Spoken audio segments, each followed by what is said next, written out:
Baik, kita berjumpa lagi di session kedua. Session kedua ini adalah kita membahas tentang beberapa, salah satunya yang pertama adalah burn atau luka bakar. Luka bakar atau burn terbagi menjadi beberapa grade. Grade-nya ini juga tergantung dari siapa yang membaginya ya. Ada yang membagi menjadi 3, ada yang membagi menjadi 4. Yang dibagi menjadi 3 adalah grade 1, grade 2, dan grade 3. Grade 1 terjadinya lebih di arah permukaan. Misalnya Anda sedang berjemur atau sedang berenang, kemudian Anda selesai dari berenang, kulit Anda akan sedikit memerah atau menghitam gitu ya setelah berenang. Nah, itu adalah luka bakar derajat pertama. Umumnya luka bakar derajat pertama ini perlu dihilangkan dengan tidak langsung. Kalau misalnya langsung kena panas ya, tidak dengan air, tidak boleh terkena air dulu langsung, tapi dinginkan dulu ya. Setelah itu baru boleh diberikan air. Kalau tidak seperti itu akan terjadi perubahan molekuler di kulit bagian luar dan warna kulit biasanya agak berbeda. Mungkin Anda lebih sering menyebutnya kalau di bahasa Jawa itu seperti apa ya, teratakan gitu ya. Kalau di bahasa ini medisnya itu seperti pitriasis alba, jadi putih-putih gitu. Nah, untuk setelah berenang, Anda bisa diamkan saja selama kurang lebih sepekan atau 2 pekan, maka dia akan menghilang sendiri luka bakarnya. Nah, untuk luka bakar derajat 2, terjadinya sudah pada bagian kulit yang lebih dalam. Umumnya luka bakar derajat 2 ini ada cairan. Cairan jadi ada seperti dome gitu, ada seperti kulit yang melepuh dan ada cairan yang mengumpul di situ. Itu yang biasanya luka bakar derajat 2. Biasanya luka bakar ini terjadi karena air mendidih ya, air rebusan panas, misalnya Anda tersentuh dengan air, kemudian Anda tersenggol benda-benda yang panas, misalnya setrika, kemudian knalpot, kemudian benda-benda yang panas lain sehingga menyebabkan melepuh. Lepuhan ini biasanya tergantung daripada luasnya sehingga muncul adanya cairan seperti itu. Sebenarnya kalau Anda lihat cairan itu cairan biasanya jernih ya, kecuali bila sudah ada infeksi maka warnanya biasanya agak putih atau kekuningan seperti itu, udah ada infeksi berarti. Tapi kalau jernih itu murni itu berasal dari dalam pembuluh darah. Jadi dalam pembuluh darah itu kalau Anda masih ingat di pelajaran life science terdiri dari 2 komponen, yaitu satu plasma cairan dan ada sel-sel darah. Nah, plasma ini cairannya ini karena ada mekanisme tertentu ya. Kalau mungkin ada pelajari di pelajaran biologi SMA, ada difusi, osmosis, membran semi permeabel dan yang lain-lain. Akibatnya cairan itu akan masuk ke dalam ini rongga di dalam yang melepuh tadi ya, karena sudah melepuh kemudian akhirnya kulitnya sudah tidak intek atau utuh lagi, jadi agak melembung seperti itu. Itulah akibatnya ketika orang luka bakar jangan diremehkan. Kalau diremehkan biasanya resiko kehilangan cairan cukup tinggi, terutama luka bakarnya sangat luas ya. Jadi kenapa Bu resiko kehilangan cairan cukup tinggi? Itu tadi cairannya tuh berasal dari dalam pembuluh darah. Nah, kalau dari dalam pembuluh darah cairan darahnya saja sedikit maka otomatis yang dipompa ke seluruh tubuh itu juga sedikit. Otomatis terjadi proses namanya dehidrasi atau kurang cairan. Jadi sejarahnya seperti itu nih. Terus luka bakar derajat 3. Kalau luka bakar derajat 3 ini biasanya sudah tidak sakit lagi karena bagian saraf sudah mati ya. Jadi sampai kulitnya menghitam dan sudah tidak bisa dipertahankan lagi biasanya, maka bagian tersebut harus dihilangkan ataupun diganti dengan jaringan-jaringan yang sehat. Itu tergantung daripada di rumah sakit ya untuk ekspertisnya. Oke, ini sama seperti tadi ya, first degree itu superficial burns, derajat 2 seperti ini. Air dengan titik didih sampai berapapun ya di atas 100 itu tidak akan bisa menimbulkan derajat 3. Dia hanya maksimal menimbulkan derajat 2 saja, air yang mendidih ya. Kecuali bahan kimia tertentu misalnya yang iritan, asam dan yang lain-lain itu bisa sampai menimbulkan derajat 3. Oke. Nah, ada juga yang membaginya sampai 4 derajat, tergantung ya untuk masalah pembagiannya. Kalau Anda lihat gambarnya sudah sangat jelas, normal seperti ini, first degree itu merah, second degree ada bula atau ada blister atau ada apa namanya itu cairan ya. Kemudian ada third degree ini berarti sudah mengimpact atau istilahnya terkena dampak kulitnya lebih luas. Dan yang keempat ini dia membagi sampai keempat dia sampai ke tulang ya, muscle and bones seperti itu. Boleh digunakan dua-duanya. Secara umum yang paling umum adalah 3 derajat tadi ya. Ini sebagai nice to know aja bahwa ada juga yang membagi seperti ini. Oke. Luka bakar selain kulit juga ada beberapa bagian, misalnya inhalasi atau pernafasan, mata, telinga, dan alat kelamin. Salah satu contohnya yang berbahaya di situ ya, kurang lebih beberapa.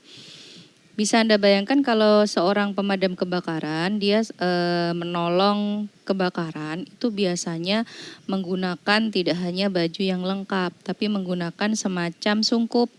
Jadi agar melindungi dari yang nomor 2 nih. Luka bakar, inhalasi atau pernafasan. Nah bayangkan aja kalau di kulit bagian luar melepuhnya seperti itu nih, timbul blister ya tadi yang ada bula atau cairan-cairan tadi yang sudah saya jelaskan di luka bakar derajat 2. Di dalam hidung, kemudian di dalam pernafasan dan dalam paru-paru itu bisa terjadi yang sama. Nah kalau di paru-paru, di hidung dan tenggorok kita melebar, kemudian mohon maaf maksudnya bengkak gitu karena ada blister dan proses tadi, otomatis pernafasannya juga akan terganggu. Jadi kalau luka bakar itu tidak disepelekan sesimpel itu ya.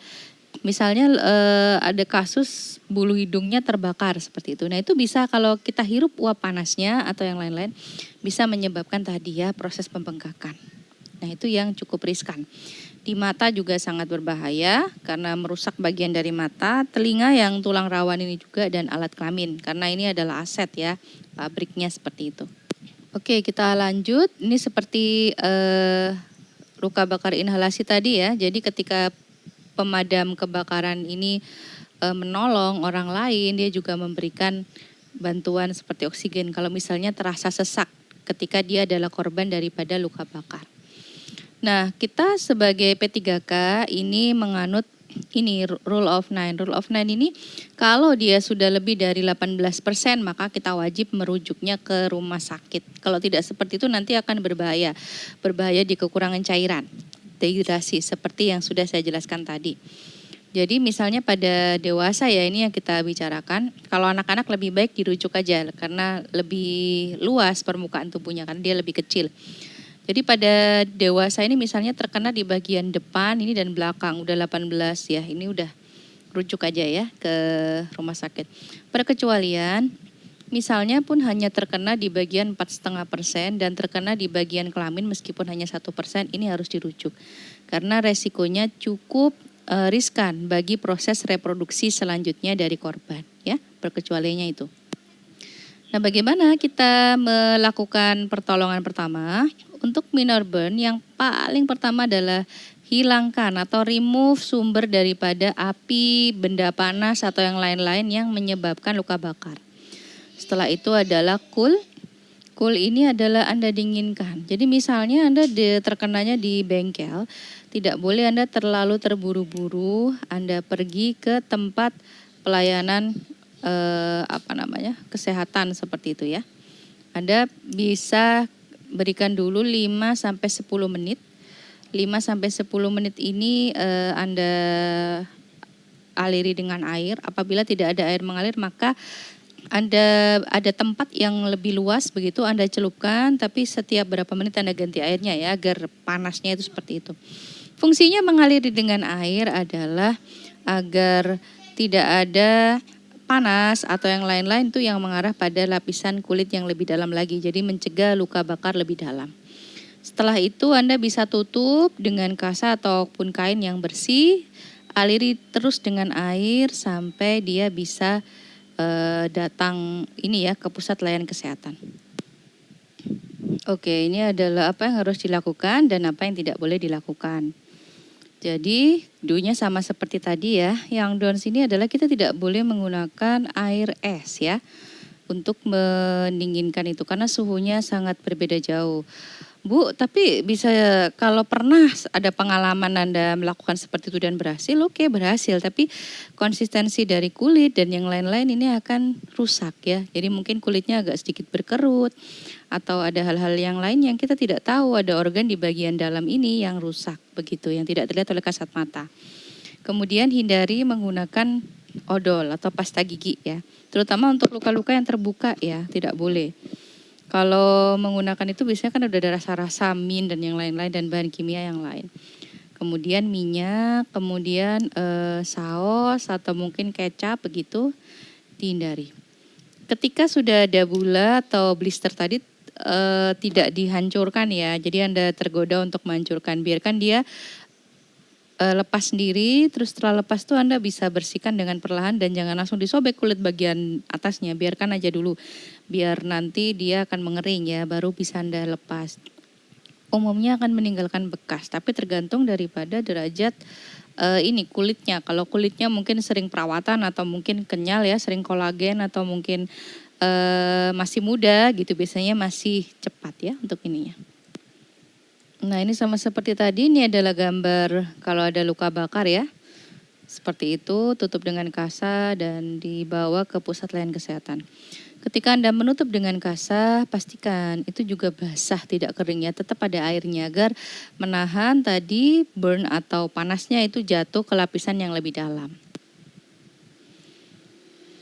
Yang biasanya sering adalah ketika bula atau blisternya itu muncul ini teman-teman, apa namanya, seperti cairan berwarna yang putih atau apa, berarti itu sudah ada infeksi kuman. Nah itu perlu, biasanya Anda perlu mengkonsumsi obat, tetapi lebih baik Anda konsultasikan dulu ke pusat layanan kesehatan ya. Oke, untuk burn atau luka bakar seperti itu.